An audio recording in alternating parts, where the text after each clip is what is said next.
Seja bem-vindo ao Nossa Política, um programa de entrevista que nasce da parceria do curso de jornalismo com o curso de Relações Internacionais, ambos da SPM São Paulo. Eu sou Fábio Andrade, professor do curso de Relações Internacionais. E eu sou Tainá Paulino, aluna de Relações Internacionais. No programa de hoje temos a presença também das alunas Rafaela Ferreira, de Relações Internacionais, e Maria Fernanda Neves, aluna de Jornalismo. As eleições que nomearam Fernando Henrique Cardoso, presidente em 1994 e 1998, são o tema do Nossa Política de hoje. Ele é sociólogo, professor, escritor e político. Teve como mentor Florestan Fernandes e é autor de dezenas de livros, e dentre eles, Dependência e Desenvolvimento na América. Para nos ajudar a entender esse momento, convidamos o professor da SPM São Paulo, Leonardo Trevisan.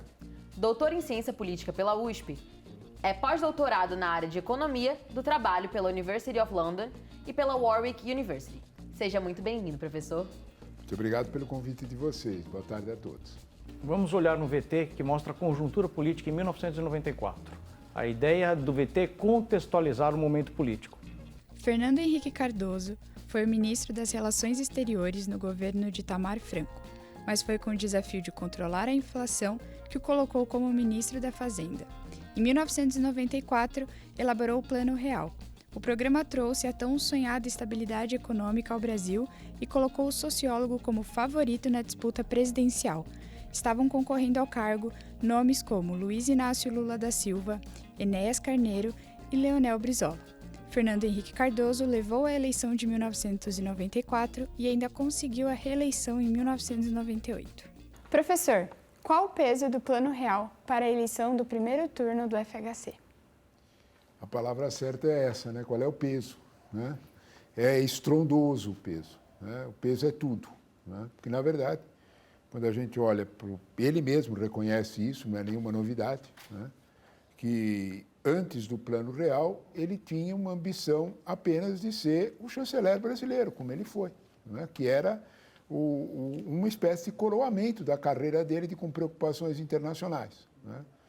O que aconteceu foi que, de alguma forma, principalmente o Pércio Arida, né, que está aí até hoje como um excelente economista, percebeu que a economia não era uma coisa isolada, que a economia precisava de um fator político. E aquele fator que mais dava confiabilidade ao governo do Itamar, né, era exatamente Fernando Henrique Cardoso. Né? E o próprio Fernando Henrique conta que ele achou que era uma brincadeira do presidente o convite para que ele fosse ministro da Economia. Ele falou, não, isso é uma brincadeira, não é possível, presidente. Ele falou, claro, não é brincadeira nenhuma. Eu estou te convidando e bem aquele estilo do Itamar, se o senhor está convocado. Né? E ele assumiu sabendo perfeitamente que ele não tinha nenhuma, vamos dizer assim, vínculo com a área econômica. Tinha muito mais vínculo com a área internacional. Mas era exatamente o que o Pércio Arida e o André Lara Rezende, que são os autores principais do plano, precisavam. Alguém que tivesse interlocução política. Né? Eu não vou dizer isso para vocês porque fica chato, né? Mas os três seguiam o velho e bom Delfim Neto, que tinha ensinado a todos eles que não existia economia, que existia política. Né? Que quem mandava na economia era política.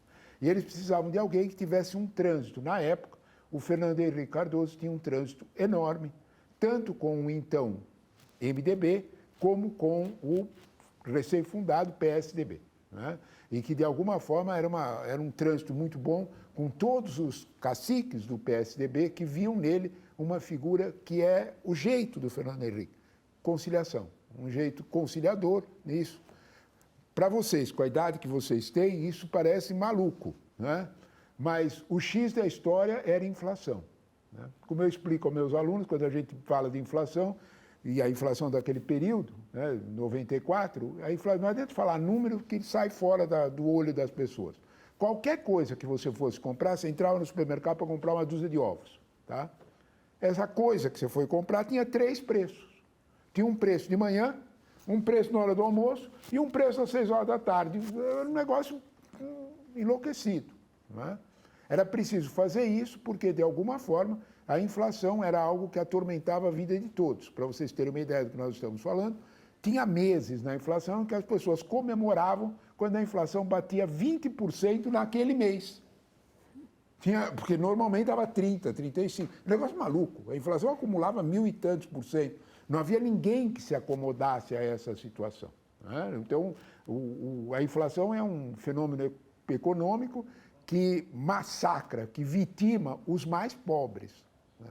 A gente precisa ter uma clareza sobre isso. A inflação é algo que não beneficia os mais ricos, que têm possibilidade de se defender dela, e atinge, alcança, diminui o salário daqueles que não têm condição de se defender. Né? O que isso quer dizer? Quando o sujeito recebia o salário, se ele não comprasse imediatamente tudo que ele ia consumir, quando ele chegasse no final do mês para comprar aquilo valia, o salário dele valia 40% a menos. Ele comprava 40% menos. Né? Era esta a situação quando Fernando Henrique foi escolhido para ser o candidato, de alguma forma, a colocar ordem nesse quadro como ministro da Economia. Né? Como deu certo, ele foi, a palavra é exatamente essa, catapultado. Né? Sabe aquela ideia de catapulta, de pular o muro? Né? É exatamente isso. Ele foi catapultado para a condição de candidato à presidência e com uma carga assim, muito semelhante, desculpem, não é? Muito semelhante ao que vocês assistiram na idade de vocês em 2018 com o Bolsonaro. Né? A eleição era em outubro, né? Em maio, ninguém não tinha o nome Fernando Henrique, né? Só que o Plano Real fez o serviço, né? De trazer aquele que tinha resolvido o problema da inflação para o Ministério. Né? Esse fato é um fato que a gente não pode separar. Foi a política porque os economistas perceberam que precisavam de um tradutor para a política dessa situação. Mas, indiscutivelmente, foi uma situação econômica. Não é? Essa é a parte chique, é a parte bonita do plano. Né? Existe um outro lado do Plano Real, que é o mais sério, que foi o acordo, e este é o ponto central, né? De algum modo, de o Brasil aceitar uma série de mudanças no seu perfil econômico que a elite brasileira não aceitava de jeito nenhum. Né? E isso foi pressionado em troca da ajuda americana e da ajuda do Fundo Monetário Internacional para que o Plano Real desse certo. Esses dois lados têm que ser pesados, porque senão a gente não entende o clima que estava acontecendo naquele momento. Professor, você comentou dessa questão econômica que teve um impacto no cenário social. E o que mais que a gente pode falar que teve esse impacto no cenário social em 1994? Olha, primeiro de tudo, né, é que a gente precisa entender que 94 é um ano em que, de algum modo, o mundo está mudando forte. Né? E o mundo está mudando ao contrário do que nós mudamos hoje. Né? A geração de vocês é uma geração de alunos universitários hoje, não consegue entender um mundo com esperança. Né? Porque vocês olham para o mundo hoje e veem as pessoas falando de recessão e falando de crise, né? E governos autoritários sendo escolhidos. Né? 94 era exatamente o contrário. Né?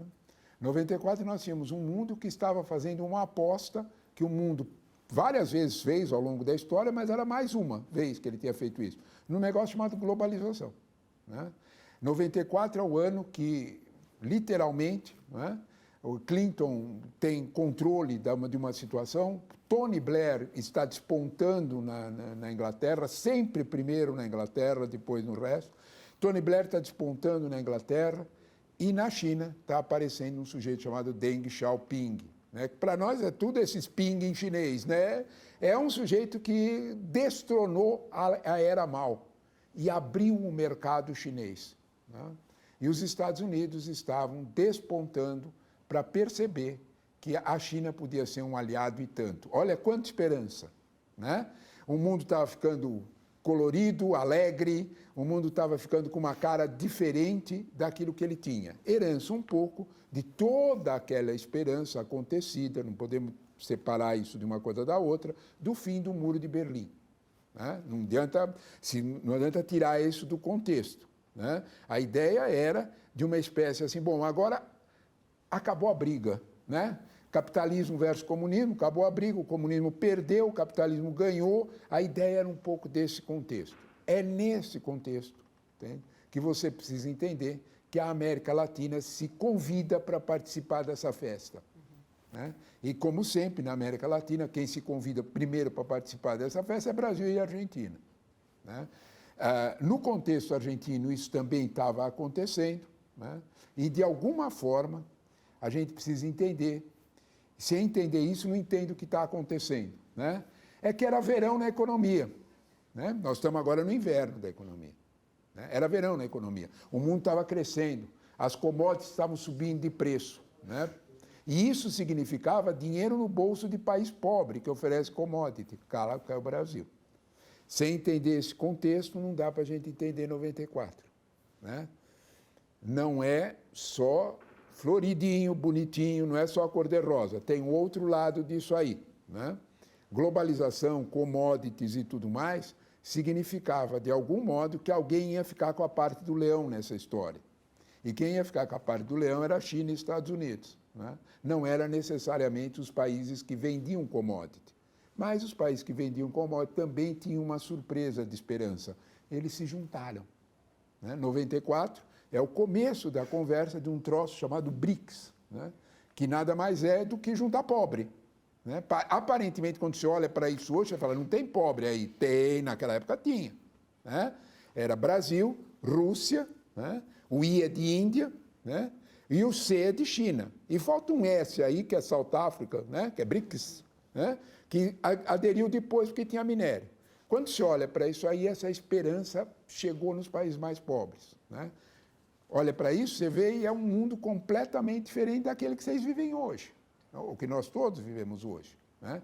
Que é um mundo que as pessoas têm medo, as pessoas tinham esperança, né? Aquela coisa assim de alguma forma das pessoas sonharem em viajar bastante, em conhecer outros lugares, isso era bem-vindo. Isso não era uma coisa assim preocupante, né? Como jornalista, né, eu posso te dizer que eu pegava minha carteirinha e não tinha medo de nada para ir a lugar nenhum, né? Se você me fizer uma pergunta que se eu fosse fazer as mesmas matérias que eu fiz daquele ano, eu ia dizer para você, não faço não, menina, porque eu não sou louco, né? Só que naquele momento dava para fazer, né? Viajar para onde fosse necessário. Era esse o clima. É nesse clima que a gente precisa entender internacional, que a gente precisa entender um plano real, né? E precisa entender o Brasil chegar a no âmbito das nações, com um presidente que tinha todo o aval acadêmico que Fernando Henrique Cardoso tinha.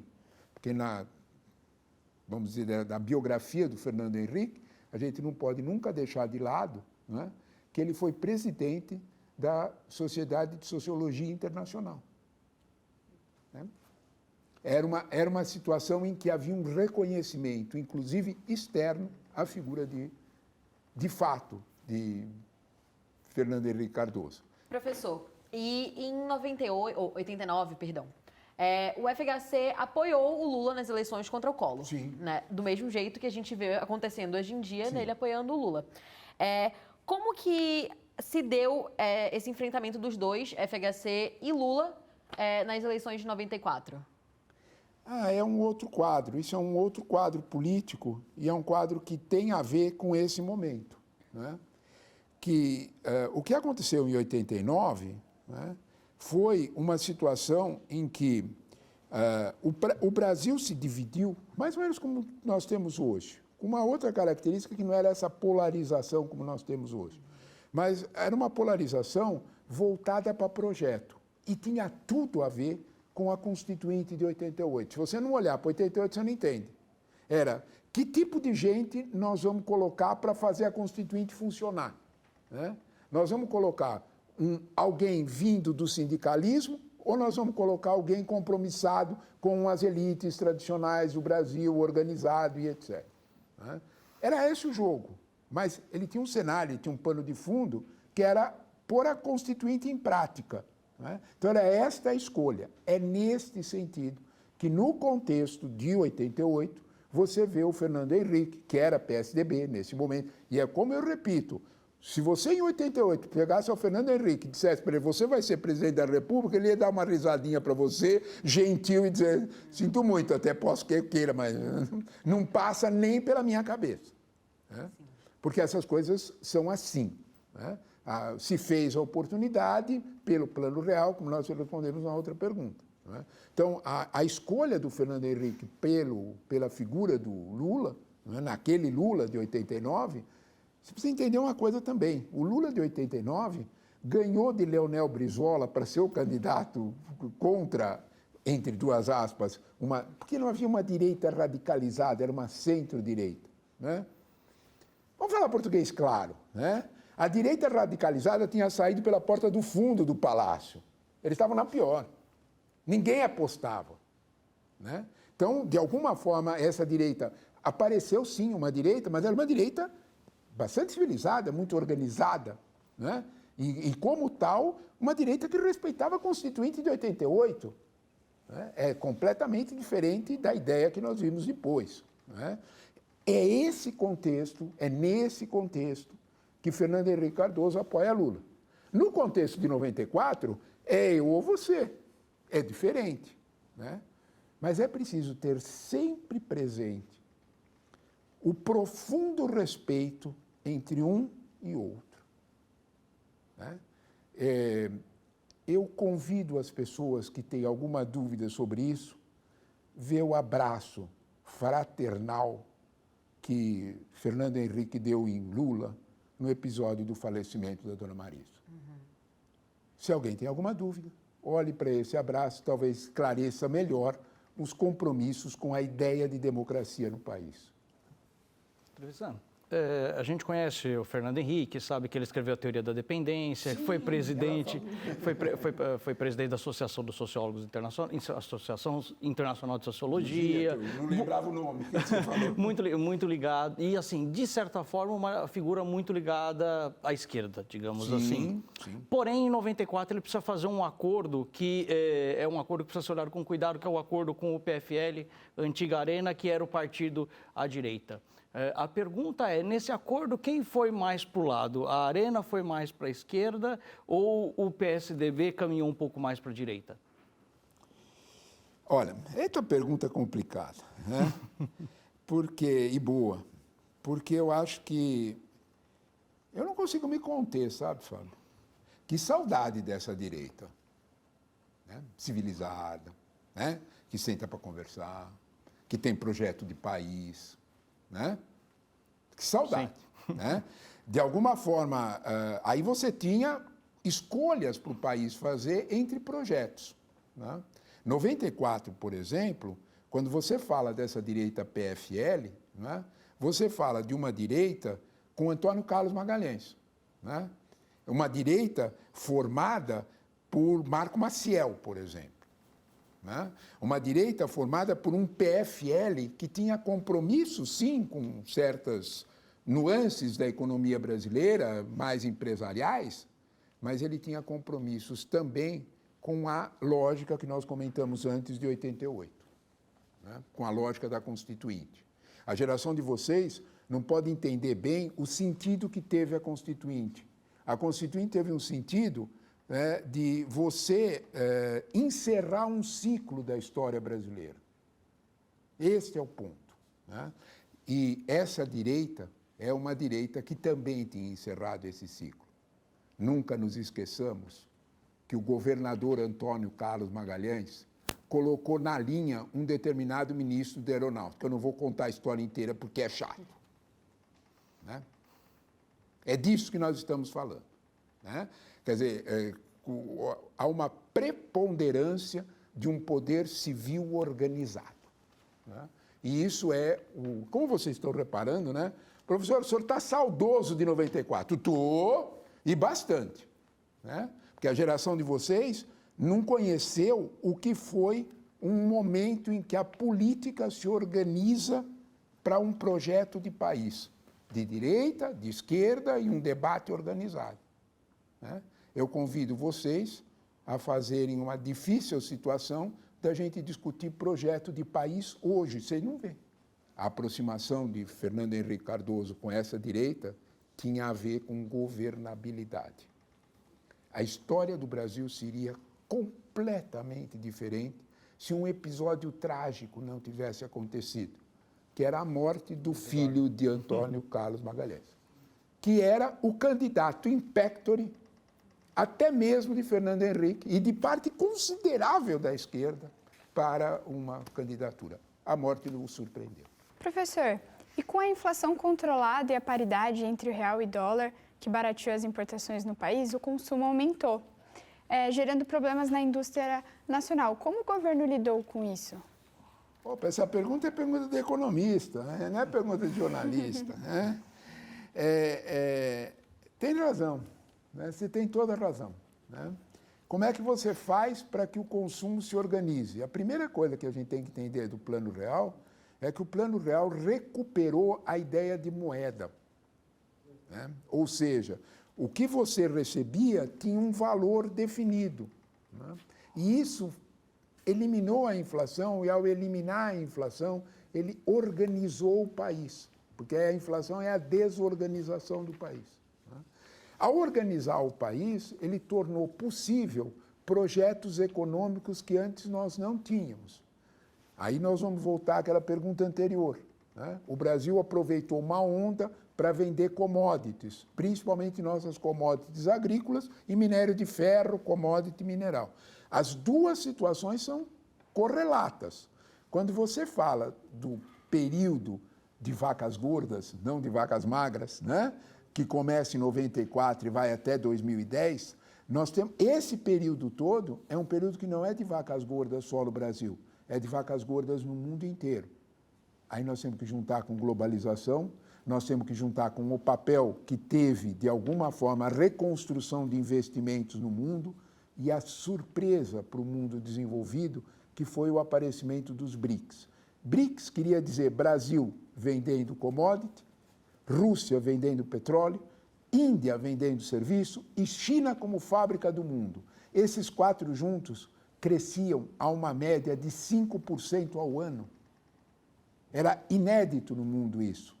É isto que justifica o surgimento e o aparecimento de uma outra potência, que é a China, para enfrentar o mundo desenvolvido. É neste quadro que você precisa entender que Brasil chegou a ser a 8ª economia do mundo, no final desse processo, com um forte oferecimento de um padrão de vida bem melhor para todos os brasileiros. Professor, que padrão de vida o senhor está falando? 50 milhões de brasileiros deixaram a linha de pobreza. 50 milhões queria dizer aproximadamente 30% do país. Deixou a linha de pobreza e passou a consumir. Né? Consumir queria dizer ter um padrão de vida mais, digamos dessa forma, decente e próximo daquilo que qualquer país pretende ter quando ele tem alguma preocupação social bem construída. Professor, em 2001, o Brasil enfrentou um apagão elétrico, que foi uma das mais graves crises energéticas do país. Sim. Você acha que esse fator pode ter sido decisivo para as eleições de 2002? Olha, as eleições de 2002, claro que teve o fator de 2001. Né? 2001, apagão elétrico, seca no país inteiro, construção disso, né? Discutir o modelo elétrico que existia antes, o modelo elétrico a partir de 2001 é uma coisa interessante para a gente entender esse movimento. Mas para a gente entender o que aconteceu e que estava atrás da vitória do Lula em 2002, no final de 2002 para 2003, a gente precisa abrir o leque, a gente precisa olhar para fora. O que está acontecendo lá fora é uma mudança no projeto capitalista mais global. E isso teve reflexos aqui dentro. Né? Lá fora, nesse projeto de 2001, a gente esquece isso porque ficou meio escondido, né? Nós tivemos uma grande crise das .com. Né? Ou seja, quando as empresas de tecnologia... Olha, hein, tecnologia, nós estamos falando de 2001, hein? Em que a Amazon da época quebrou. A Apple não conseguia pagar as suas contas. Né? Lá atrás... Então, houve uma espécie de reacomodação no processo de globalização. Essa reacomodação no processo de globalização teve reflexos aqui dentro no Brasil. Né? Um desses reflexos foi, de certa forma, sinalizar para um outro tipo de espaço que a economia brasileira teria. A eleição de Lula é, de alguma forma, quando a gente olha para isso, uma um ocupar de espaço da indústria brasileira que nós nunca tivemos antes. Não é Lula a indústria brasileira, é um projeto. E um projeto que envolvia engenharia nacional. Né? Puxa, professor, mas então nós já tivemos isso? Quer dizer que o mundo se interessava? Sim, se interessava. Né? E o projeto da eleição de Lula tem um pouco desse perfil. Professor, no governo do FHC foi criada uma série de protocolos para entender o processo da transição entre presidentes da República, né? Como que eles chegam nessa situação? Como que se dá essa situação? Reeleição, se hoje você sentar com o Fernando Henrique e conversar com ele, botar o Fernando Henrique para conversar aqui com a gente, talvez ele até veia, porque as pessoas que ficam mais velhas ficam mais pacientes, né? Ele, de alguma forma, ele vai dizer para você que a reeleição foi anódua na história de vida dele. Porque a reeleição foi uma junção, né, do Sérgio, o Sérgio, né, com o PFL, né, e, de alguma forma, os dois líderes políticos, né, entre duas imensas aspas, convenceram os nossos deputados e os nossos senadores a aceitarem a reeleição. Não me perguntem, por favor, como que eles convenceram, porque eu vou ficar muito sem graça de contar. Mas é o que vocês estão pensando. Né?